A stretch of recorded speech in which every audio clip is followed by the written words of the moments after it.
Hello and welcome to Ponderful 2.0 live, not live, from my very own room. Thank you everyone for bearing with me these past few turbulent months. As you can see, we moved. We're still not quite fully settled in yet, there's still quite a lot to do, but we're settled in enough that I can get back to you, dear viewers. Today's video is going to be a light-hearted, casual chit-chat about psychiatry, neurodiversity and diagnoses. Keeping it breezy. Hey, you can't say you're breezy. That totally negates the breezy. Before we crack on, remember that I am a YouTuber and as such there are YouTubey requirements placed upon me. Requirements such as begging you to like and subscribe. I also need monies to keep me alive, and so I point you downwards to the fabled doobly-doo where I keep my links. Of specific interest is the link to my Patreon page where I get said monies. So this video isn't supposed to be like a position in a debate or anything. I'm really not trying to start any discourse. I was just thinking about my work, and it occurred to me that to some people it might seem as though there are inconsistencies in a few of my positions. And as we all know, being hypocritical online is a sin as heinous and grave as any. Forgive me, Father, for I have committed a logical fallacy. Don't worry, I haven't actually. Couldn't be me. But the thing is, sometimes you'll hear me say, neurodiversity is the thing. We should be treating all human neurology as a naturally diverse spectrum. We need to stop all pathologizing of differences. The field of psychology has been deadly to neurodivergent people. But then I will also say, it's super important to make psychological assessments and diagnoses more accessible. It's good when people get diagnosed, and it's perfectly fine for people to identify with their diagnoses. and if you think that those positions are a bit contradictory, then oof, do I have the video for you? It's this one. This video. I've seen them, I've heard them say it. There's a bunch of people actually out there who think that it's very bad that people are forming friendship groups and communities online based around diagnoses and categories all decided for us by the Diagnostic and Statistical Manual. Arguments against doing this are many and varied, and I agree with some of them and strongly disagree with others. Some say that to identify with your diagnosis only serves as a barrier to progress and to self-improvement. I'm going to talk about self-improvement later. YouTuber moment alert. Let's put a pin in that. Another one I've seen is that to identify with your diagnosis is identity politics, and so is therefore neoliberalism. Hashtag Actually Autistic and Margaret Thatcher, just two peas in a neoliberal pod. The existence of fidget spinners is antithetical to international worker solidarity. Every time somebody sells a neurodiversity badge on Etsy, a public service gets privatised. It's pandering to neoliberal hegemony argument, I find especially egregious. It's not it. Not it at all. What's that other one I heard? Oh yeah. Some people make being autistic their whole personality. You know, when I hear that like some people make X their whole personality, all I hear is, I'm not super interested in X, and so I'm going to judge people who are. And anyway, how does one make one's personality? What's a personality? Like, if someone just is super into fantasy novels or their PhD research or their favourite band and like not much else, then that's just their personality. It's just what they're like, isn't it? It's just what they're into. They're not pretending to like it that much in order to craft some personality thing, like an avatar.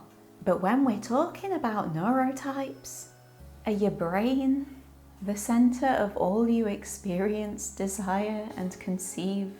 The thing without which you would not exist? Do tell me how I'm supposed to distinguish that from my personality. Answers on a postcard with that one. No. What they mean when they talk about identifying with autism or whatever is that you are accepting as a part of yourself a deficit. And why would you choose to do that? The neurodiversity movement is a political movement. Many, including myself, would call it a civil rights struggle. It is also aimed at changing how we conceive of neurology, mental health, and normativity. By definition, it is antithetical to categorizing any neurotype or neuro or emotional state as disordered, deficient, or any other kind of pathologizing of differences. It is, by definition, concerned with material structures and systems within society, and it is, by definition, intersectional across all societies, cultures, and individuals. You may know about the social model of disability, which is the idea that in many ways disability stems from socioeconomic or material barriers. An easy example would be, say, supermarket shopping and sensory processing disorder.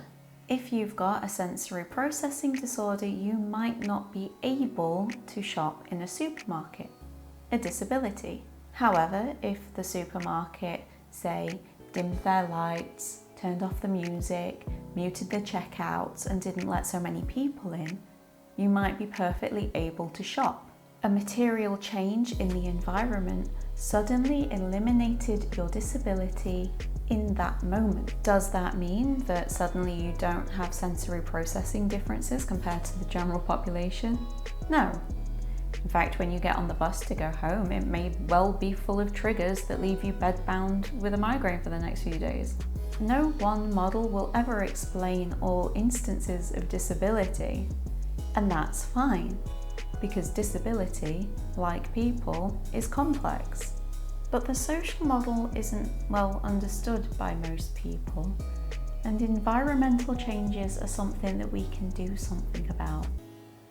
We can't make somebody who can't walk, but we can provide them with the means to access their environment. And this is why neurodiversity activists tend to focus on the social model. It's not often talked about by those with power, because then they'd have to do something. And isn't it easier to believe that disability lies within the individual who simply needs to improve or learn to cope, that society needn't change for such a meagre few? If you'd like to learn more about the social model of disability, I've left some links below.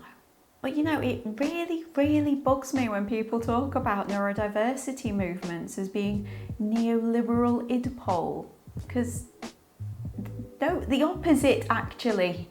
Actually, while we're still on the bad arguments, it is really insulting to suggest that if I identify with my autism, that will act as a barrier to improving myself and bettering myself.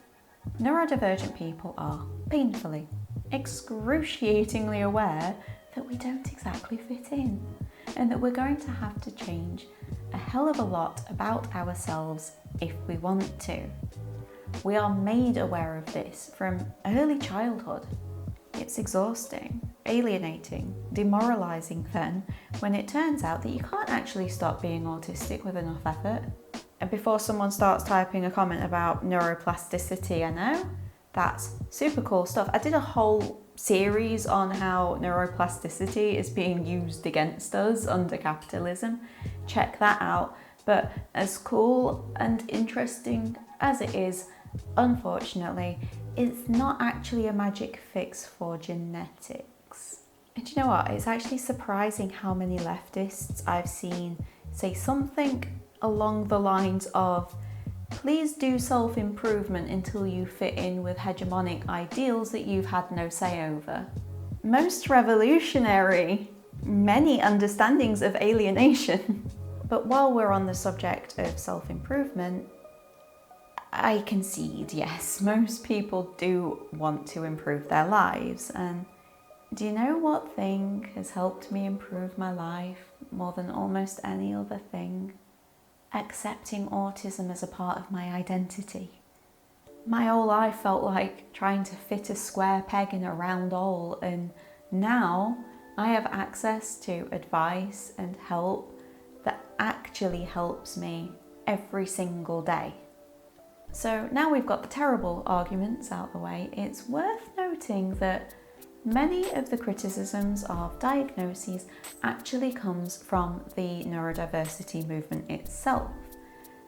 And many of these arguments have very good reasons behind them. The history of psychology, which is where these diagnoses are coming after all, is a history of racism, cis-het normativity, misogyny, and of course, ableism. Hang out with neurodiversity proponents long enough and you will hear horror stories of the harm inflicted by mental health and psychiatric professionals onto neurodivergent people.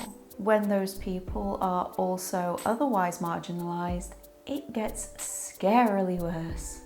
I've talked a lot on this channel about how white supremacist and European Christian ideals have shaped how even today we think of what is reasonable and unreasonable, normal or abnormal. Incidentally, I recently watched this really good video on Foucault and the history of madness, which I've linked below if you'd like to delve into the history of that.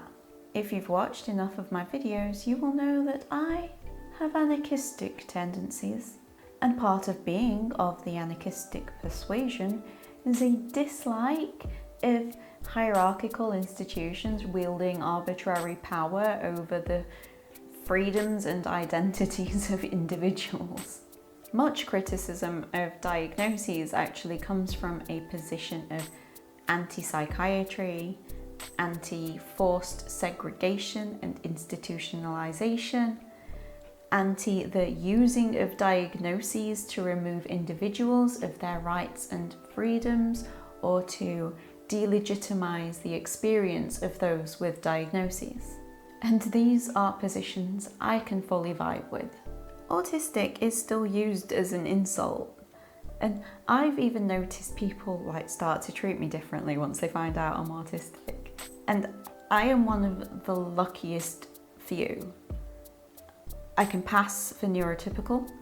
I am unlikely to be perceived as a threat, and so far I'm yet to need access to any institution. But being labelled autistic by that psychiatrist a few years ago really could have negative consequences for me and my freedom to shape my own life. And for many, many autistic people, it absolutely does. If you'd like to learn about one of the nastier ways that this happens, then a friend of the channel, Elle from Sunnydale, just made this really good video debunking the autistic myth. Have you heard of that one? It's the completely unfounded myth that autistic people are more likely to be violent criminals, spree shooters and terrorists, when, you know, the complete opposite is the case. My end goal would be a world in which you don't need diagnoses. A world where if somebody says they have an experience, they're believed. Where if somebody says they require supports or accommodations, they're granted. A world in which people are nurtured, from each according to their ability, to each according to their needs. I'd see a world in which the fact of the variety of human neurology isn't only accepted and understood, but that shapes how we approach all aspects of life. I'd see a world in which the field of psychology as it is now, as this hierarchical way of placing objectivity onto subjective subjects, is gone, abolished. Having said that though, I'm of the opinion that abolition and improvement are not mutually exclusive. And I go further and to say that it's an indication of privilege to insist that they are. Before I explain what I mean by that in the context of DSM-based diagnoses, an example. Take drug laws. Please, take them. I'd do away with them myself, completely. I think we should look at drug use as a public health matter, not a criminal one. But as somebody who supports legalisation, I would also support decriminalisation, extra support for drug addicts within the existing system. I'd support reduced sentences. I'd oppose police powers like stop and search and the over-policing of certain neighbourhoods. I can, on one hand, push for a world in which no drug laws or police even, but that's another video, exist, and while on the other, support making things better in the existing system.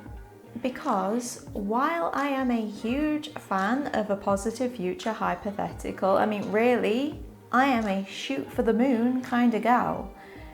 The everyday, now, present, daily reality and material conditions are killing people, and while you can successfully argue that there's no reforming what is inherently corrupt, what is designed as a tool of oppression, I would agree to an extent. To the extent at which one life can be saved and one family, fewer, is torn apart. Because then I think there is a moral requirement to do what is needed along the way. There's a lot to do. There are a lot of arguments that need to be made and understood, and some arguments take longer than others. There are battles and there are wars. Speaking of wars, I just watched 3 Arrow's new video on why the US keeps losing its wars, and in it he referenced Ho Chi Minh talking about the French Empire. And Ode Ho Chi said that the French Empire is like a closed fist on the region, and the way out of that is to separate the fingers and break them one by one. Small concessions can be seen as a long road towards victory, if that's what you've got in mind. Because like obviously if all you want is small concessions, then yes, that is all you will get. But shoot for the moon, because the powerful will use small concessions to appease. But you needn't be appeased. If they give us an inch, we can still go after the mile. Now there are a few responses one could make to my very in-depth and complex why not both.gif analysis. One would be, you'll never reform it enough to make it good actually, with which I agree completely. Another would be, you're wasting energy by trying to make improvements, to which I would say, I'm not. I'm sat in my office making YouTube videos. Seriously, only a few people need to be working actively on these reforms, and I can support them, as well as supporting abolitionists. It's like you can accept that electoralism will never lead to revolutionary change. In fact, you can even think that state governments is a thing that shouldn't exist, while still taking the minuscule amount of time and effort it takes to go and vote every now and then. But there's another argument, and that argument goes, but if you improve the thing, people will be less likely to want to abolish the thing. Therefore, improvement is counterproductive to abolition.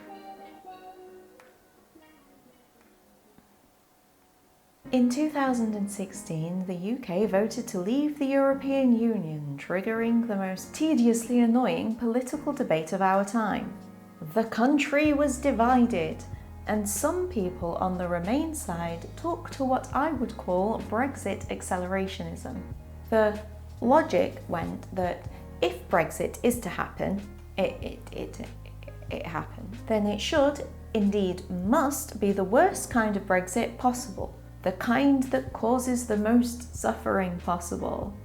Because then the logic went, those foolish Brexiters will surely learn the error of their ways and we can all go back to normal. I mean, at best, this is a very simplistic way of looking at things. Incidentally, we did get a pretty chaotic Brexit, and I'm not exactly seeing many people changing their minds about leaving. Even the leader of the opposition, Keith Sir People's Vote of Starmer Ham, is backing off from even talking about Brexit these days.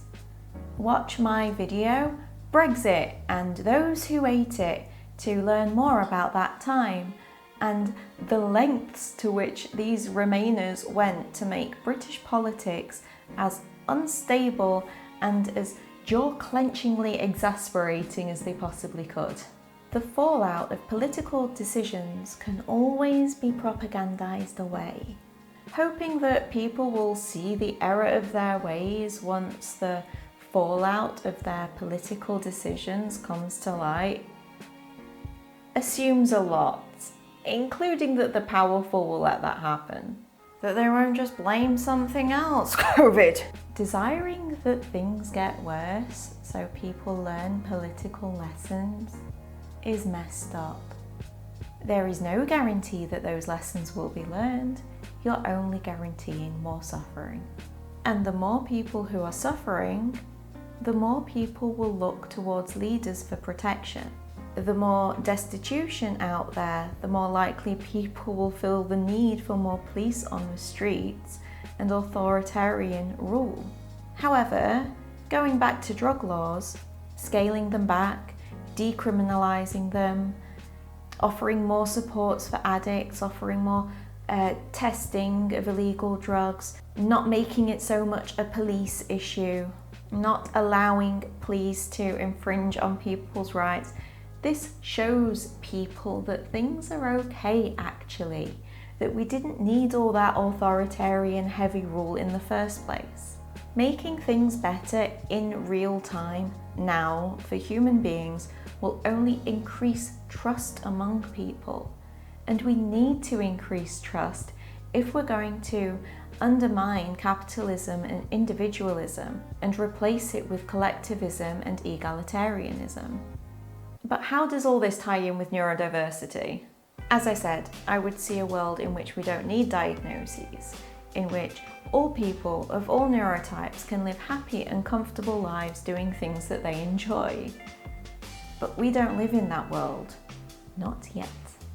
We live in one where difference is still seen as something to fear, where neoliberal hegemony clouds people's minds, where one must work or access meagre benefits or die, and where access to these benefits usually requires a diagnosis.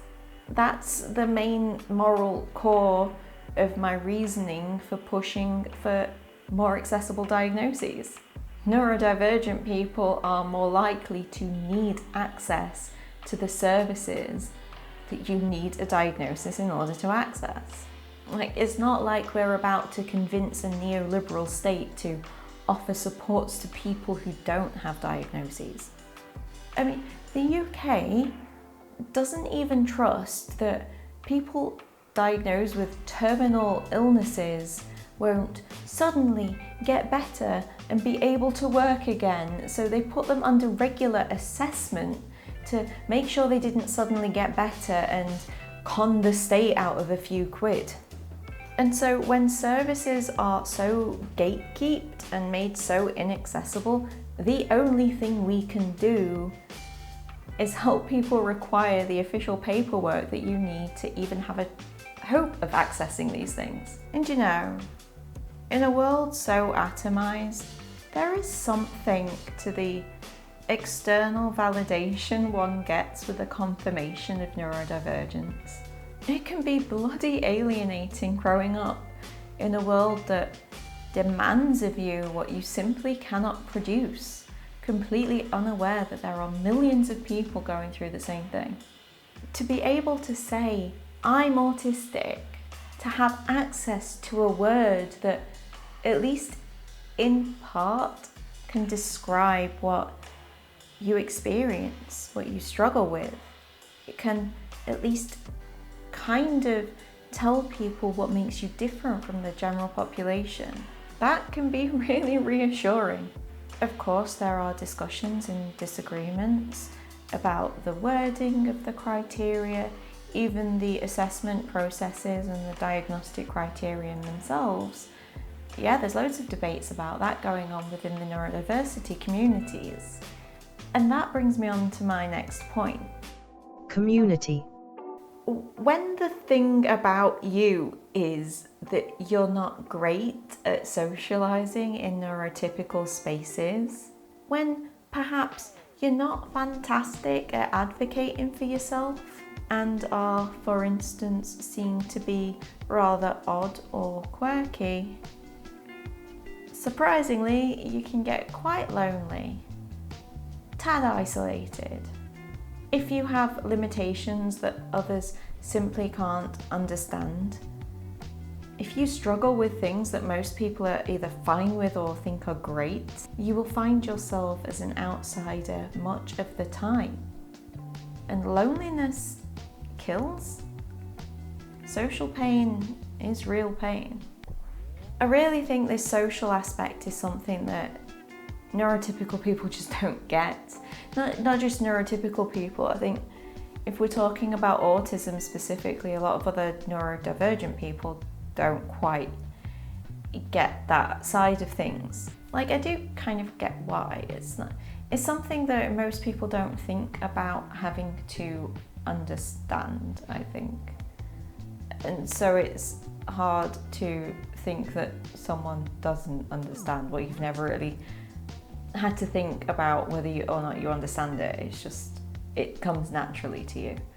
It's like making a friend. Making a friend to an autistic person can be like a life-changing thing. I think to a lot of neurotypical people, like, they've just got loads of friends. They meet someone, it's a friend. That's not the case with autistic people. It's hard. And so, like, I'm certainly not saying that all autistic people get along. They do not. But our neurotype is something we have in common. There are enough similarities to have meaning. There's a shared experience there. You can see this on like ADHD and autism Twitter. Those quippy little tweets that are like, ADHD be like, or did you do X as a kid, or are you neurotypical? They kind of annoy me. They're a bit simplistic, a bit flattening, but you know, that's tweets for you, innit? But what they show is a shared thread of experience, which can mean a lot to those who share it. That this idea is even controversial is surprising to me.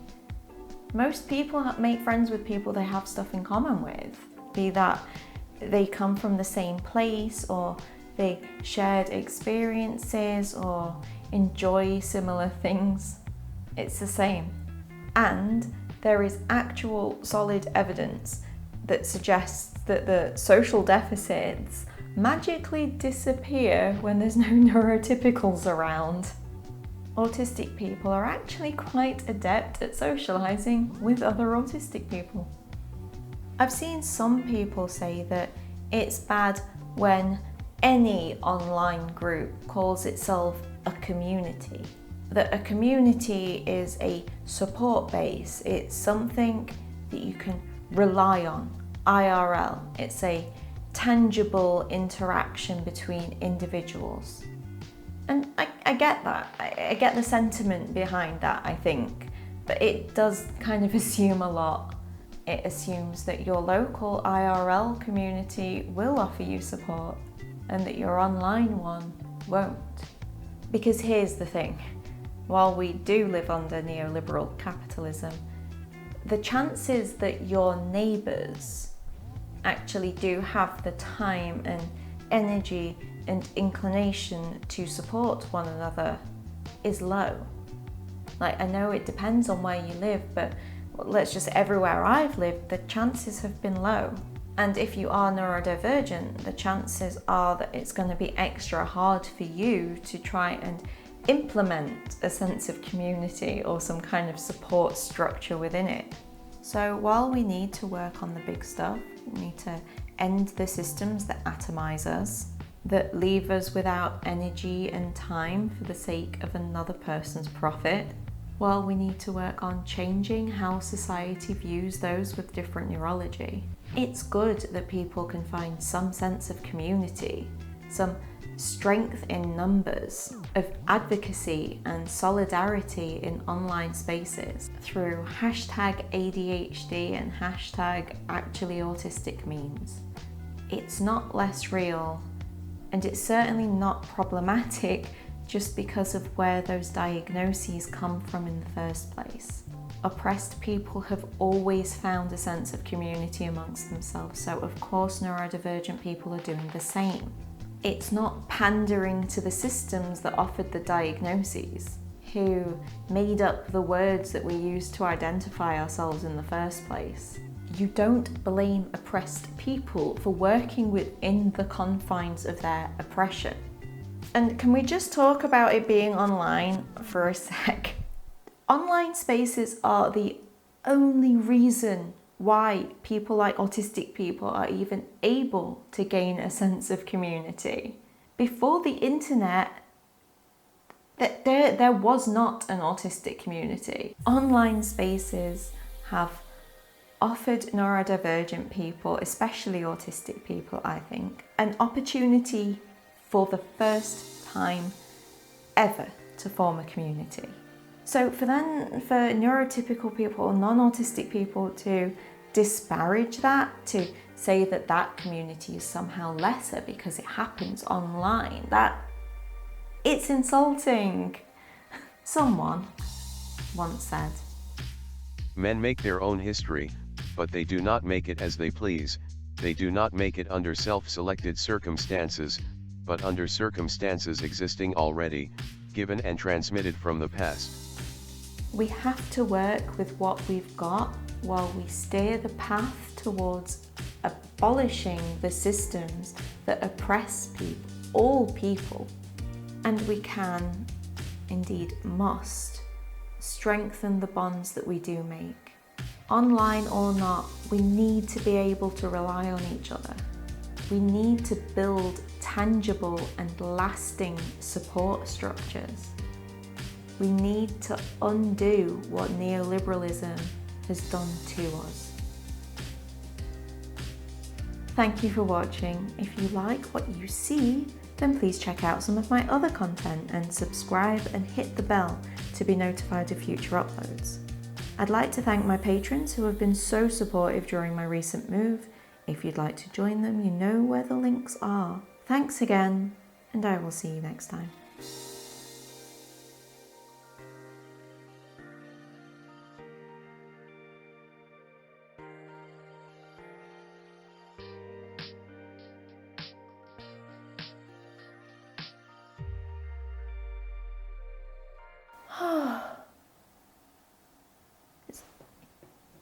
It's always when I try and do I'm just going to do a sit down and talk to the camera type video that it turns into a nightmare shoot. It's unbelievable. 3 attempts and 2 days it took me to film this.